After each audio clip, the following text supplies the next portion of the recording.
Leading Schools in Disruptive Times, Chapter 9. The main focus in this chapter is how communication transparency has evolved as technology has evolved. This was my aha moment because I can remember when I started my teaching career.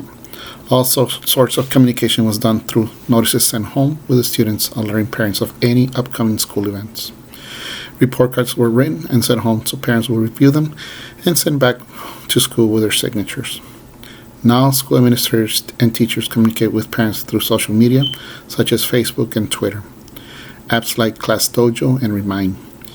Grades are reported weekly through e-schools where parents have access online to monitor their child's progress. Even as us educators, we communicate through emails and texts, which are much more efficient and faster than before. All these enhancements comes to build trust with the parents and the community that our school system is willing to incorporate technology as a way of communication too and transparency. Chapter 11. The main focus of this chapter is how the hyper-change wave has accelerated the amount of technology being used in everyone's everyday life. From communicating, paying bills, shopping, and ordering meals, technology has made it easier without actually having to leave one's home.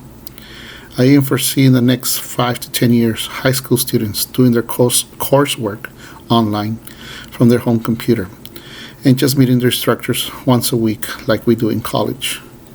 But with all this advancement comes some sort of stress. For example, in the education system is the lack of technology being used by some classroom teachers who make the school fall behind with the 21st century standards when charter schools are promoting themselves as 21st century ready.